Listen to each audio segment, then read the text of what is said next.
It's time for the biggest story of the day.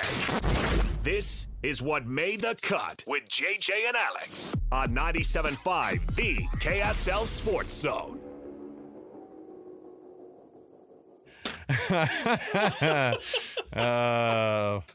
Sorry. Egon was pretty cool, though, too. Joining us on the program right now, he is Mitch Harper, our BYU Insider for KSLSports.com. Mitch, what's going on, man? Hey, guys. I'm currently doing this interview. It's a first. I'm currently in a purple inflatable Grimace costume. Yeah! Oh! Hey, He went as listen, Grimace. Grimace is maybe the scariest character of all year. Oh, he's the hottest character of all year. Mets fans love you right now, Mitch. And he's been involved in multiple murders. I think he's a serial killer now, right? I mean, my goodness. I Grimace is so. evil, right? Yeah. He is, but the Hamburglar's the greater evil, so I'm just holding it down for Grimace. Don't forget about the mayor of this weird town, Mayor McCheese. So how does he get lost? No one ever talks about Mayor McCheese. No one talks about Mayor McCheese. He always had a sash on. I don't know why, but there you go. Mitch, you're going to go out. You get to do you've got young kids. You can do the trick-or-treating thing, so you're nice enough to join in the program here. Where does Halloween rank on like a fun time?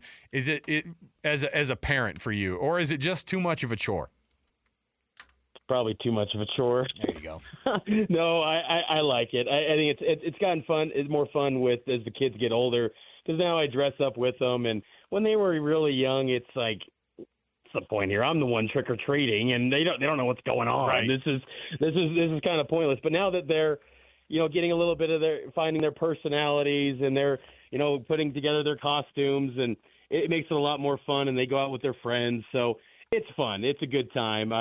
Halloween, I wouldn't put it near the top on the holiday big board, if you will, but it's still a solid holiday. I enjoy it. Moving on to BYU now, the bye week. It's crazy that they're 8-0 at this position, Mitch. I didn't think we were going to have this conversation when the season started, but here we are. What does November look like for them as they move forward here? Because that's what matters most. The 8-0 is done. The hay's in the barn there. What are we looking at in November for this team to get this done? And whether it's one loss or they run the table, obviously whatever it takes to get to the Big 12 championship game is most important. What has to happen for them to get there?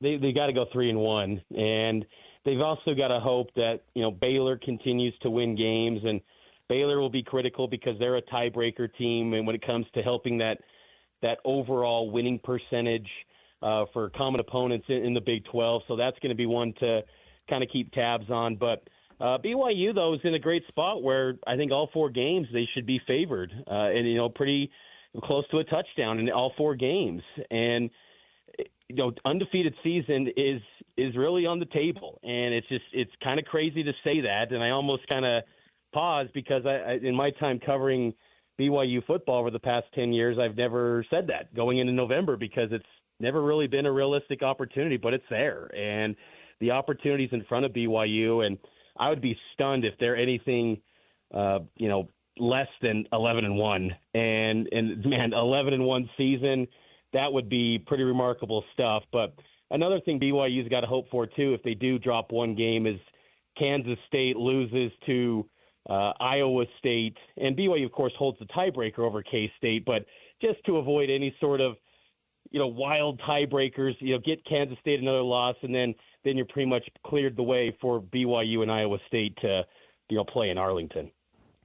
Mitch, obviously the rivalry game has taken many different forms in the time that you've covered the team and the 20 years that JJ and I have covered this rivalry. I think it's taken a lot of different forms.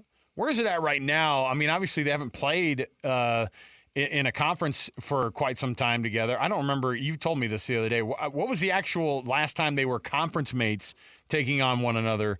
It must have been a long, long time.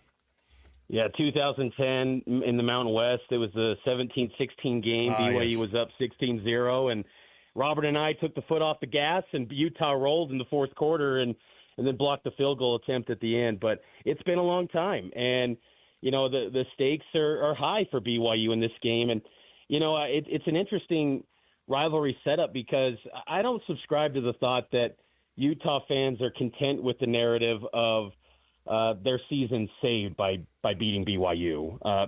That's a storyline of the 80s and 90s, and I think Utah fans feel like they've moved beyond that. And this season's always going to probably be viewed, no matter win or lose against BYU, probably as a missed opportunity and a bit of a letdown, considering what aspirations they had. But for BYU, they go into this game still pretty confident. They're a 4-point favorite, which a little bit lower than I was expecting. I thought they'd probably be maybe 6.5, and that could climb, but it's still enough to say, hey, maybe there's a chip on the shoulder still, where they're still not getting, the respect that they feel like they deserve by the prognosticators. And BYU's in a good spot, and Kalani Sitake and Kyle Whittingham, they've got a healthy respect for one another, and I think that's been a positive development. It's very Lavelle and Ron McBride like, minus the bank commercials, and so it's a lot of fun between those two, and I expect a really good game, and I think it'll be one that BYU should go in still pretty loose, because even if they do lose this game, there's still a path to going to the Big 12 title. So, but one thing that's going to be interesting though about this rivalry game, and after it's played, is maybe a little bit of the hangover effect too. So, because if you do lose, it could be one of those classic cases of one loss turns into two quick, and then it snowballs on you. So. That's something I'll be kind of monitoring with this, weird, little bit different date for the rivalry game. But I like it. I think it's going to be another entertaining BYU-Utah matchup, and now with the Power Conference stage. Nobody expected BYU to go 8-0, as I mentioned earlier, but the team has maintained that they believe that they could do this, and they're certainly backing that up with their play. But how much has that team used this us against the world, the chip on the shoulder they may have about how much doubt there was about what they could accomplish this season? Are the coaches using this to their advantage? Is this team using it to their advantage? They definitely are. I mean, Jake Retzlaff in post-game pressers acknowledging the Vegas lines, and he's saying that he's using that as motivation. I mean, it's one thing, for a player to say that, and then it kind of adds a little bit more factor when it's a BYU guy and bringing up the Vegas lines. But hey, they find ways to use any sort of motivation to prove folks wrong, and so far it's worked great for them, because I still think there's a lot of people that don't think that BYU is for real. I mean, throughout Orlando, the sports radio stations down there, the consistent theme building up to BYU UCF from all the national talking heads that they had was BYU's probably a fraud, and so there's still a lot of proving to do for BYU. But I'm very fascinated to see going into the BYU-Utah game where the college football playoff rankings have BYU, because I still maintain that the playoff rankings are going to, I think, pleasantly surprise people, where I think they're going to have BYU a little bit higher than people think, than the AP pollsters. I would expect it to be around 7 or 8. And so that's kind of my expectation going into the playoff rankings. But still, players have publicly said they're chasing a national title, and they've said it publicly. And BYU hasn't said commentary like that since, the early years of Bronco Mendenhall, when they were saying they were chasing a national title. So BYU is pretty confident, and they feel like they got higher aspirations than just simply Arlington. They're looking at the playoff, and they're chasing that thing. LJ Martin has been, and the run game overall has been absolutely stellar the last couple of weeks. I know you asked Kalani about whether or not he was still good to go, and for all that we can see, LJ Martin is healthy, and going forward, he's that premier back. What would it mean if BYU got a legitimate 100 yard a game rusher as a consistent output now that this has been a new thing for them just in the last couple of games, and they're 8-0 now, and the run game showed up kind of overall like 5 games into the season. So how big of a deal is it to have a guy like LJ Martin be that premier back? It's huge, and LJ's got so much ability and potential. He has the ceiling to be an all-timer at BYU. He really does. He's got so much ability and talent. And honestly, looking at the final 4 games of the season, outside of Utah, I feel like he'll hit the century mark in 3 of those games: Kansas, Arizona State, Houston. I'm still kind of curious to see how BYU fares on the ground against Utah, because historically BYU's never been able to run the ball well against Utah. BYU's had some really good teams, and they always tend to struggle against Utah, with a few exceptions like 2021, 2008, oddly enough. But So that's one I'm still kind of wait and see. And I think if LJ has a huge game against Utah, I mean, that would be an impressive showing because Utah's still got a good defensive front, and you guys know that as well as anyone. So I think that's going to be a great barometer to show how much progress LJ has made. And if he does have a big game against the Utes, man, he's gonna take on a massive spotlight going forward. College football playoff rankings are going to be released on Tuesday. We won't talk to you before then, so I wanted to get your take on where you think BYU is going to be and where they should be. Yeah, I think they're going to be around 7 or 8, and I think that the playoff committee, they tend to have a similar ranking to how the BCS rankings. There's been some formulas that people have put out with the BCS, and if the BCS was out right now, BYU would be around 7. And typically the playoff committee has aligned with some of those models, and they're the strange computer rankings like Billingsley and Sagarin and all these rankings that no one ever focuses on. That's the mainstream sports fan, but they tend to dive into those, the playoff ranking or playoff committee. And BYU's got good strength of record metrics, which they love. Game control is a good metric in favor of BYU right now. Those are things that the committee historically in the 4-team era has liked. And I think BYU's got, that chip of SMU is going to be a valuable one for BYU. They need SMU to continue winning, and I think that's going to bode well for the Cougars. I think they're going to be around 7 or 8. We were talking about where Notre Dame and all these other teams who are just like big brands who – it's tempting for the College Football Playoff Committee to not give those teams a nod. Does BYU have to be undefeated to have even a conversation about them being in that College Football Playoff? Because a second team from the Big 12 getting in just seems so unlikely considering how we see the rankings typically go. As long as they get to the Big 12 championship and win that game they're in. It is kind of funny how people, even like ESPN broadcast, they'll say, the 5 automatic bids. There's no automatic bids. It's just the 5 highest ranked conference champions, and that could be from any league, really, in theory. So if BYU lost a string of games but still won the Big 12, they could be the 12 seed potentially if they were a 3-loss team, hypothetically. But I think that as long as they get to the Big 12 championship game, they will be in that playoff and they win it. So if that won't take them away from the playoff there. I think though for BYU, if they go undefeated in the regular season and then their one loss is in the Big 12 championship game, that's going to be the fascinating conversation because how does the playoff committee view a one-loss Big 12 team where they played an extra game, a 13th game against a really good team that was high in the college football playoff rankings? Will they knock that team? And where is it going to become this, huge debate with, campaigning with the SEC teams in Big 10? I just can't.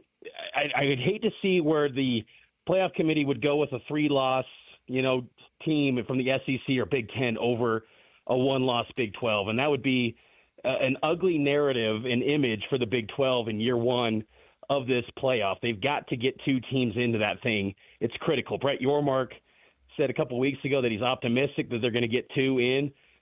They need to, because from an image standpoint, this is a tone-setting year for the playoff going forward. They need to get 2 teams in. We've reached another milestone in the season, 8 games in and a bye week.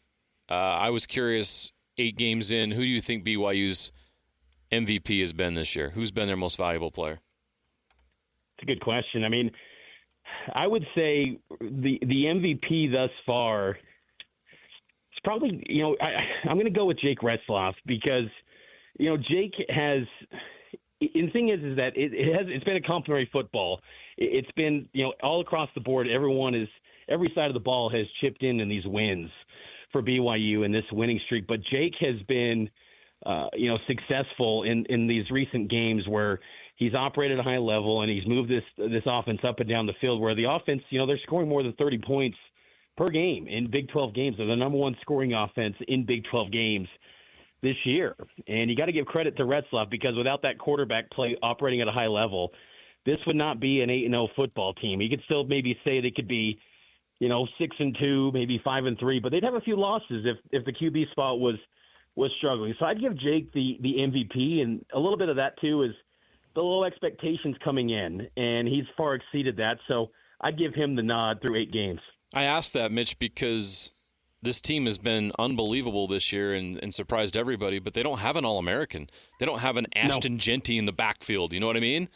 Like, they've been able to do this without All-Americans, without that superstar player, which it makes it even more of a mystery as to how they've been able to do this. It's a great point because you look through all the Conference of the Week awards. I mean, outside of the trick play this past weekend with the fake field goal, I mean, there's not many Player of the Week, recipients in the Big 12 or from BYU. I mean, I would say the overall best player that I've been most impressed with week after week this season has been Jacob Robinson, the cornerback for BYU. Whenever teams go to his side of the field, it just doesn't end well for these opposing offenses. And it's getting to the point where they never target his side of the field. He is an absolute lockdown corner. And in a league where there's Travis Hunter, the best player in college football, Jacob Robinson's among the best cornerbacks in the Big 12. He is a special football player. So I think he's been the best week after week, but still no one talks about him nationally. I mean, BYU as a team isn't talked about nationally. Right. It's still all about Colorado. It's lesser extent Iowa State, but BYU is a complete afterthought still in the national conversation still outside of the, occasional Jake Retzloff piece about, his unique path to BYU. There's really not much talk about BYU. So they still have this chance to, they control everything in front of them, yet still they're kind of getting overlooked. And that's a recipe for a team that's played the chip on the shoulder card quite well this year. That's a good place to be. Mitch Harper, BYU Insider, KSLSports.com, also full-time dad who has got kids that he's got to get out and get trick-or-treating. So, Mitch, we'll let you to it. And, look, don't murder anybody tonight, even if you are Grimace. Please don't. Guarantee I won't do that. There you go. Mitch, appreciate it, man. Unless. Thanks, there's Mitch. I just imagine him the entire interview in the purple suit. Like breaking down as serious as possible. Did we just interview Grimace? We just interviewed Grimace, bro. Sweet. Yeah. He stood up and immediately was like Grimace knows a lot about the BYU Cougars. Right back to dad mode.